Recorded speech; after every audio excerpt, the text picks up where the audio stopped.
Hey, what's up guys? Danny from Danny Mac's Kitchen. Great to see you as always. So admittedly, from time to time, in order to come up with inspirations for new recipes to make for you guys, what I do is I will grab a notebook and I'll grab a pen. I'll head off to the supermarket, look over new ingredients and just start writing things down, writing down ideas. I move on, I keep writing and writing. And I can't imagine what the people at the supermarket actually think about me. And you're probably like, why would you think anything of what they think? Well, because you know what? It's not from time to time. It's all the time. I'm always there. I'm always there with my notebook, writing things down, looking creepy as hell. And I know they're in the background and they're like, hey, psst, come here, look, there's that guy. The one that I told you about with the notebook. What is he writing? What's his deal?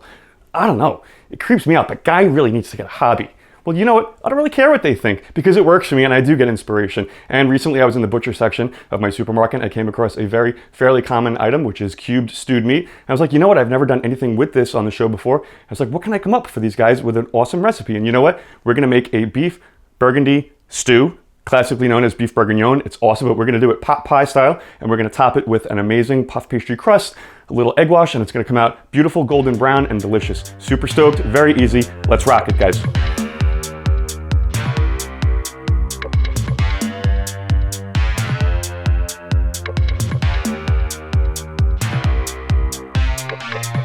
In a large sauce pot, I have about 3 to 4 ounces of vegetable oil that I've gotten really hot in.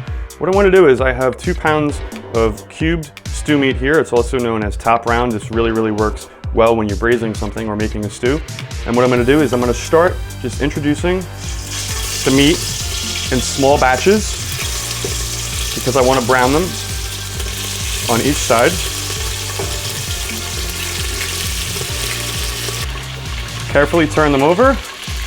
You're going to see they're starting to get brown. Transfer the brown meat to a separate plate, allow the oil to drain. Just repeat the process with the rest of the meat until we're all done. Now the reason I put the meat in batches is because if you were to add all the meat at the same time, it's going to reduce the heat of the oil and you're never going to get any type of brown color on your meat, and you definitely want some browning on it.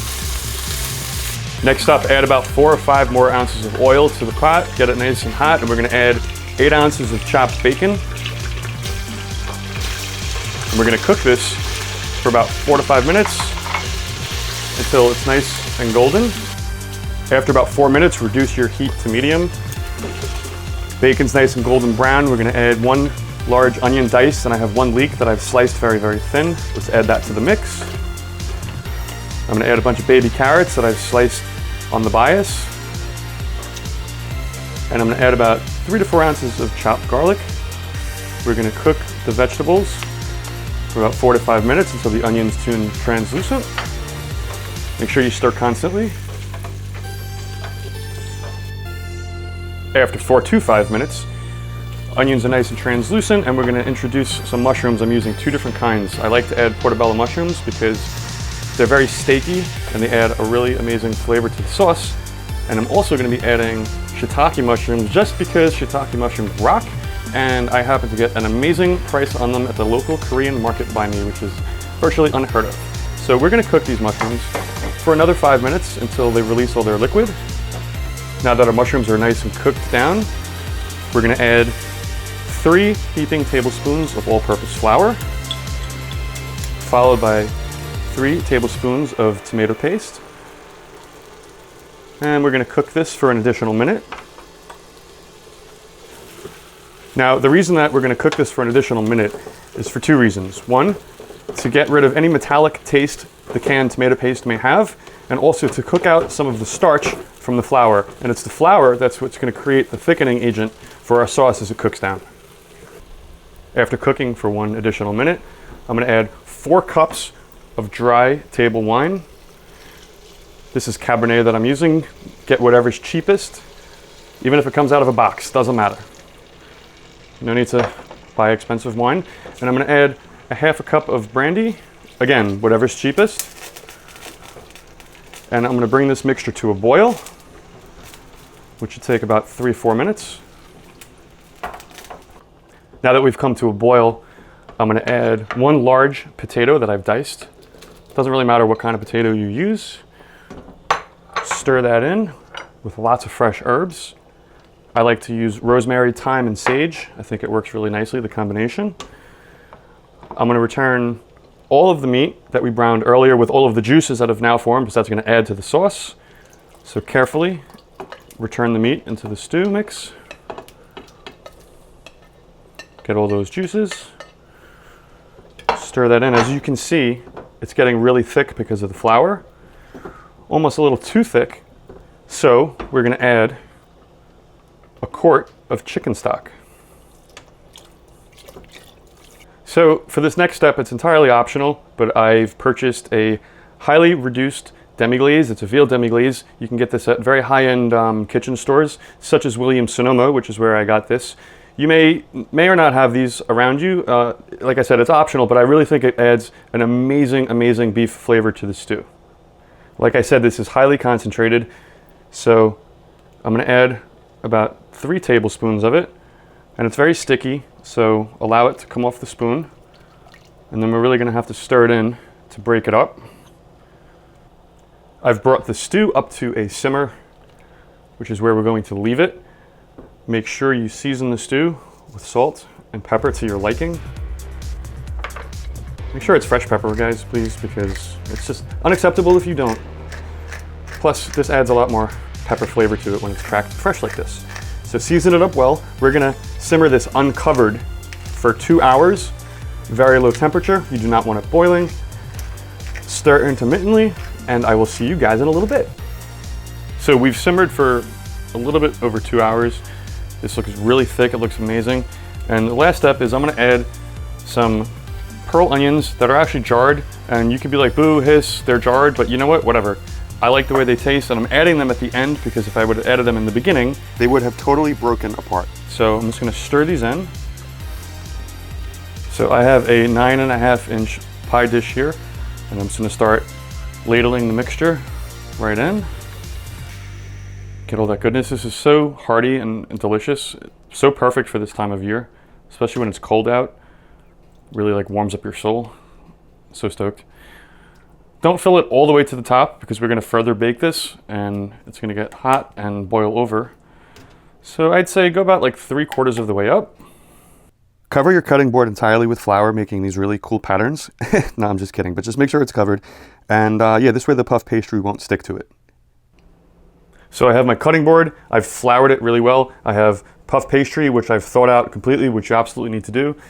Take your rolling pin, flour this as well, and we're just gonna really just kind of like spread it out a little bit because I really want it to fit the size of the plate that we're working with. So just give it a couple rolls. Just turn it around. Make sure you flour it though, otherwise it's gonna stick.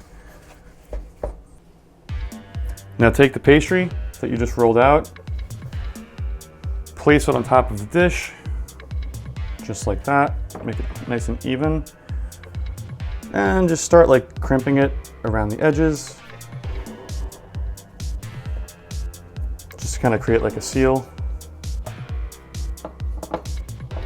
Using a pair of scissors or food scissors, which I love, we're gonna cut off any additional puff pastry on the side.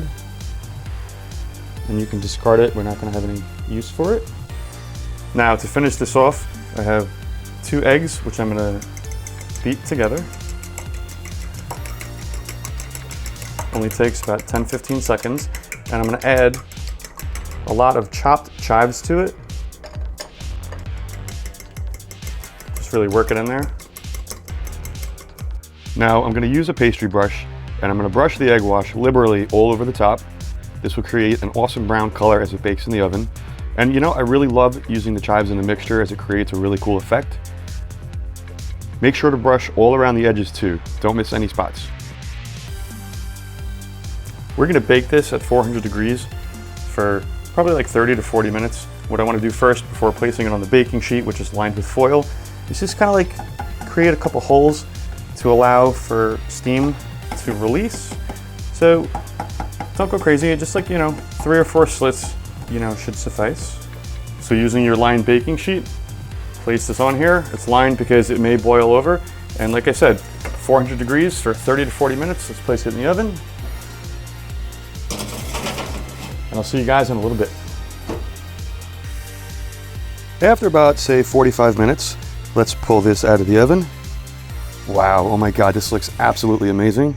So good. I promised golden brown and I certainly delivered. Voila. I'm going to place this on the cutting board and allow it to cool. It's so ridiculously hot right now that if you served it to your guests, you would probably kill them. So I'm just going to transfer this right over to the cutting board.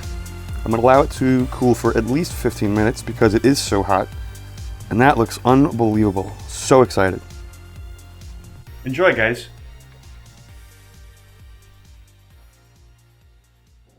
So do the people at the market where I shop think I'm nuts or insane because I'm like wandering around their store with a notebook and a pen and I'm like writing things down like a crazy person? I honestly could care less because it's all part of my creative process and it works. And you know what? I think I got this from my friend Paul, who I went to culinary school with. I'm very good friends with. He always had a pad and a pen on him and he was very creative. He's an awesome chef. And whenever he had an idea in his head, he would write it down so he wouldn't forget it in the future. And I do the same thing now today and it really, really works for me.